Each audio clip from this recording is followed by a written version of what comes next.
कहानी सुनने के लिए धन्यवाद। हवेली का भूत दिल दहला देने वाली कहानी रोज न्यू कहानी सुनने के लिए चैनल सब्सक्राइब करें। ये कहानी भूतिया हवेली की है।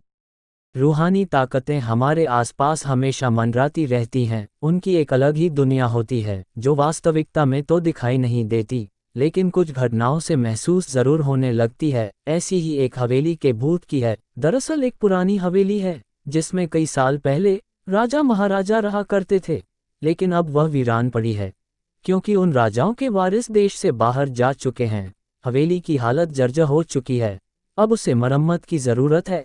इसके लिए शासन के नोटिस के अनुसार संपत्ति के मालिक को सूचित किया जाता है। कुछ दिनों में पूर्व राजाओं के वारिस में से एक लड़की हवेली में अपने बच्चे के साथ दाखिल होती है, जो कि उस जमाने के राजा के नाती की लड़की थी। उसका नाम उर्मिला था। उसके पति की कार एक्सीडेंट में मौत हो चुकी थी। अब वह विधवा हो चुकी है, लेकिन उसके पास उसका एक बेटा है जो 8 वर्ष का है और वह भी अपनी मां के साथ हवेली आया है। हवेली बहुत विशाल थी, इसलिए उसकी साफ सफाई के लिए कई मजदूर बुलाया गए, जिन्हें चप्पे चप्पे की सफाई करने का ठेका दिया गया। किसी को नहीं पता कि हवेली के कोने कोने में कितने खूनी रहस्य छुपे हुए हैं। उर्मिला के आने के बाद हवेली की हवा रूहानी होने लगती है। ऐसा लग रहा था मानो कोई वर्षों से इंतजार कर रहा था इस हवेली के वारिस का। एक रात उर्मिला अपने कमरे में अपने बच्चे के साथ सो रही होती है। अचानक उसके खिड़की से एक पक्षी टकरा कर मर जाता है। यह घटना अपने आप में असामान्य थी। पक्षी टकराते ही उर्मिला की नींद खुल जाती है और जब वह लाइट जलाकर देखती है तो डर से चीखने लगती है, क्योंकि उस कमरे की खिड़की से एक पक्षी फंसा हुआ था और उसके शरीर से खून की बूंदें फर्श पर गिर रही थी। नज़ारा इतना भयावह था कि वह अपने बच्चे को उठाना नहीं चाहती थी, लेकिन उर्मिला हिम्मत करके उस पक्षी को खिड़की से बाहर फेंक देती है। लेकिन इसके बाद उसे रात भर नींद नहीं आती और वह सुबह तक जागती रहती है। दरअसल वह जानना चाहती है कि यह किसी की शरारत तो नहीं। सुबह होते ही वह अपने यहाँ काम कर रहे मजदूरों से जाकर कहती है कि रात को मेरे कमरे की खिड़की पर कोई पक्षी आकर टकराया था और तुरंत मर गया। क्या तुम लोगों में से किसी ने यह हरकत की है?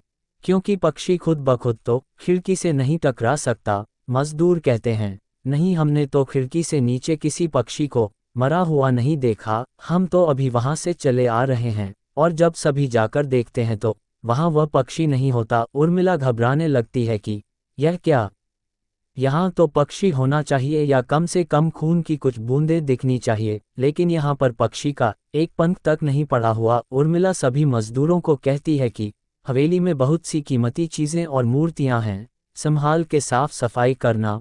मजदूर अपने अपने काम में लग जाते हैं। उर्मिला अपने बच्चे के साथ कमरे में टीवी देख रही होती है कि अचानक हवेली की छत से एक मजदूर नीचे गिरता है। उर्मिला को अचानक लोगों की आवाज सुनाई देती है। वह भागकर खिड़की से नीचे देखती है तो एक मजदूर की लाश पड़ी होती है।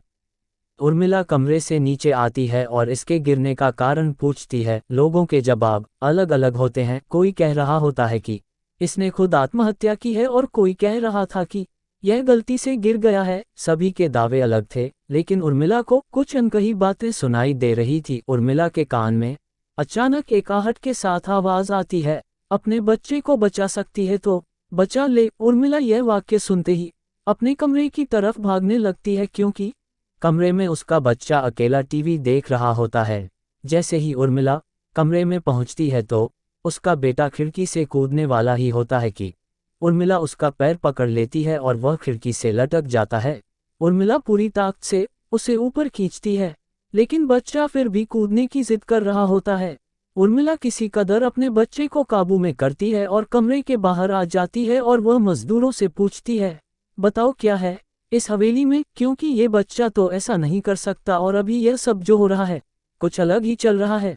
तभी एक बूढ़ा मजदूर उर्मिला से कहता है, बेटी, ज्यादा जानना हो तो अपने पूर्वजों की कहानी पढ़ो, तभी तुम्हें इस हवेली का इतिहास पता चलेगा। इस हवेली की कहानी की किताब इसी गांव के सरपंच के घर में रखी होती है, जो कि बहुत साल पहले मर चुके थे, लेकिन अब भी उनके बेटों के पास वह किताब मौजूद थी। उर्मिला सरपंच के घर पहुंचती है और किताब ले लेती है। किताब पढ़ते ही उससे पता चलता है कि इस हवेली में एक नौकर नौकरानी भी थे, जिनके बीच में बहुत प्यार था और वह कई सालों से हवेली की सेवा कर रहे थे। लेकिन एक बार रानी के शाही गहने चोरी हो गए और उसके शंका में राजा ने नौकरानी को चोरी की सजा दी और उसे जिंदा दफना दिया गया। उसके गम में उसके पति ने भी अपनी जान दे दी और उसके 1 महीने बाद ही उस राजा ने अपनी ही तलवार अपने गले में घुसेड़कर आत्महत्या कर ली। उसके बाद छोटे मोटे हादसे हवेली में होने लगे, जिस वजह से यह हवेली हमेशा के लिए बंद कर दी गई। कई सालों के बाद वहां कोई आया है, जिससे वहां रहने वाली आत्माओं को मौका मिल गया फिर से बदला लेने का। उर्मिला हवेली का रहस्य जानकर यहाँ से जाना चाहती है, क्योंकि उसे अपने बच्चे की चिंता है। इसलिए वह रात में ही कार लेकर एयरपोर्ट के लिए निकल जाती है। अचानक रास्ते में उसकी कार का एक्सीडेंट हो जाता है और कार पलटकर उल्टा हो जाती है, लेकिन दोनों को कोई नुकसान नहीं होता। उर्मिला अपने बच्चे को बाहर निकाल लेती है और सुनसान सड़क पर भागने लगती है। रास्ते में उसे एक कार आते दिखाई देती है और कार रोकने के लिए उर्मिला सड़क के बीच में खड़ी हो जाती है और अपनी मदद के लिए चिल्लाने लगती है। तभी अचानक कार वाला आकर कार का ब्रेक लगा देता है। उर्मिला पास जाकर देखती है तो उसकी हिम्मत बढ़ जाती है, क्योंकि यह एक पुलिस ऑफिसर होता है। उर्मिला हड़बड़ाहट में उसे अपनी बात कहती है और रोने लगती है। पुलिस ऑफिसर उन्हें अपनी गाड़ी में बैठने को कहते हैं और रोड में जाने लगते हैं। रास्ते में एक बूढ़ा सड़क पर जा रहा होता है और इनकी कार के सामने आते ही रोड पर गिर जाता है।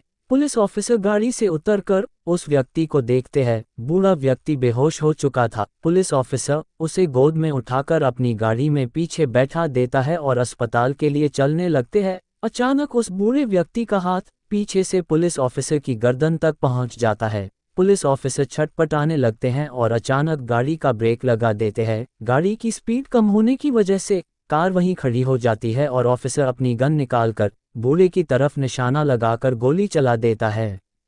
बूढ़े की सर में गोली लगने से भी उसकी जान नहीं जाती है। महिला और पुलिस ऑफिसर दोनों समझ चुके थे कि यह कोई भूत है। भूत को देखते ही उर्मिला अपने बच्चों को लेकर बाहर निकल जाती है और इसी बीच पुलिस ऑफिसर भूत की पकड़ से अपने आप को छुड़ाने में कामयाब हो जाते हैं। पुलिस ऑफिसर के बाहर निकलते ही तीनों बाहर रोड से भागने लगते हैं और कुछ देर भागते हुए उन्हें सड़क के किनारे जगमगाती लाइट्स दिख रही होती है। पुलिस ऑफिसर उर्मिला से कहते हैं कि मैडम, यह एयरपोर्ट है, जल्दी चलिए। उर्मिला अपने बच्चों को लेकर एयरपोर्ट के अंदर पहुंच जाती है। एयरपोर्ट पहुंचते ही उर्मिला की जान में जान आ जाती है, क्योंकि पुलिस ऑफिसर की बहादुरी की वजह से उसके बच्चे की जान बच गई थी। लेकिन हवेली में भूतिया ताकतों का आधिपत्य अभी तक बना है और इसी के साथ खूंखार भूतिया कहानी खत्म हो जाती है।